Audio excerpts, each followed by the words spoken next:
YouTuber ज्योती मल्होत्रा संदर्भातली। YouTuber ज्योती मल्होत्रानं पाकिस्तानसोबत चीनसाठी सुद्धा हेरगिरी केल्याचा संशय व्यक्त होतोय। 2024 मध्ये अवघ्या 2 महिन्यांमध्येच ज्योती मल्होत्राचा पाकिस्ताननंतर चीनचा दौरा होता। ज्योती मल्होत्रा हरियाणाच्या हिसार पोलिसांच्या सध्या अटकेत आहे आणि पोलिसांकडून तिची कसून चौकशी सुद्धा सुरू आहे। भारताच्या ऑपरेशन सिंदूर दरम्यान सुद्धा ज्योती मल्होत्रा पाकिस्तानच्या संपर्कात होती आणि युद्धकाळामध्ये ज्योती मल्होत्रा पाकिस्तानच्या खुफिया अधिकाऱ्यांच्या संपर्कात सुद्धा होती। SP शशांक कुमार सावंत यांनी ही माहिती दिली आहे।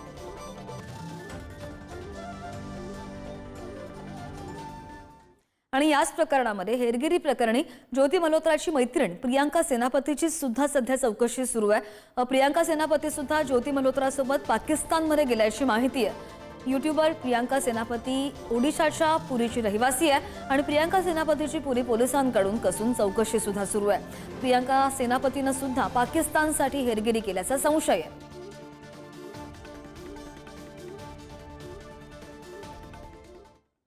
आणि याच संदर्भात पाकिस्तानसाठी हेरगिरी करणाऱ्या 7 जणांना आतापर्यंत अटक करण्यात आलेली आहे।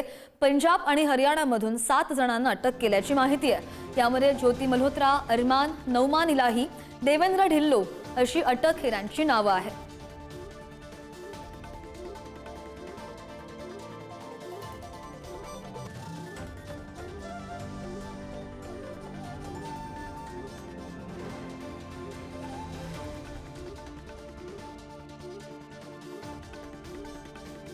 कोणकोणत्या 7 जणांना अटक झालेली आहे आपण एक नजर टाकतो ग्राफिक्सच्या माध्यमातून। हरियाणामधून ज्योती मल्होत्रा, हरियाणामधून देवेंद्र सिंह ढिल्लो, हरियाणामधून अरमान आणि उत्तर प्रदेशमधून शहजाद मातृभूमीशी गद्दारी केल्यानंतर पाकिस्तानशी त्यांनी हेरगिरी केलेली आहे आणि यात 7 जणांना अटक झाली आहे। उत्तर प्रदेशमधून नौमान इलाही, पंजाबमधून यामीन मोहम्मद, पंजाबमधूनच गुझाला।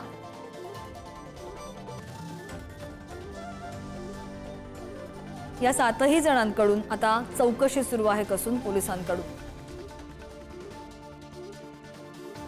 आणि या संदर्भात अधिकची माहितीगार आमचे प्रतिनिधी शिवाजी काळे आपल्या सोबत आहेत। शिवाजी, आपण पाहतोय 7 जणांना अटक झालेली आहे। आतापर्यंतचा तपास कुठपर्यंत आलाय? आणखीही लोकांना अटक होऊ शकते का? ज्योती मल्होत्रा हे सगळ्यात मोठं नाव या सगळ्या प्रकरणामध्ये सातत्याने समोर येत होतं आणि तिचे पाकिस्तानच्या गुप्तचर यंत्रणेशी संबंधित लोकांशी संबंध होते। खास करून त्यामध्ये दानिश असं नाव समोर येत होतं। भारताने त्याला तात्काळ देश सोडण्याच्या सूचना केल्या होत्या। त्याने देश देखील सोडलेला आहे। तो पाकिस्तानचा अधिकारी होता अशी माहिती मिळते की तिने त्याच्याशी लग्न देखील केलं होतं। आणि ज्योती मल्होत्रा आणि जर आपण पाहिलं दानिशच्या पत्नीने देखील मुस्लिम समाजामध्ये बहुपत्नीत्व ठेवायला परवानगी आहे असं देखील तिला सांगितल्याची माहिती मिळते। खास करून हे जे 7 लोक पकडले गेलेले आहेत सध्या, हे 7ही लोक पंजाब आणि हरियाणा या पट्ट्यातले आहेत। त्याच्यामध्ये देवेंद्र ढिल्लो आहे, पलक मसीह आहे, या सगळ्यांची नावं समोर येतात। मात्र ज्योती मल्होत्राने ज्या लोकांशी संबंध प्रस्थापित केले त्याचबरोबर त्यांच्याकडनं माहिती घेतली, काही ठिकाणी काही मंदिरामध्ये खास करून तिथले व्लॉग तयार केले आहेत। त्यामुळं हे व्हिडिओ सोशल मीडियावरती येतात आणि मोठ्या प्रमाणात त्या मंदिरांची, त्या धार्मिक स्थळांची सिक्युरिटी देखील आता धोक्यात आल्याची शक्यता व्यक्त केली जात आहे। त्या दृष्टिकोनातून आता सध्या तपास सुरू आहे। अगदी, आणि हा तपास आता कसा वळण घेतो, कोणत्या दिशेला जातो याकडे सुद्धा लक्ष असेल। शिवाजी, धन्यवाद दिलेल्या सगळ्या सविस्तर अपडेटसाठी।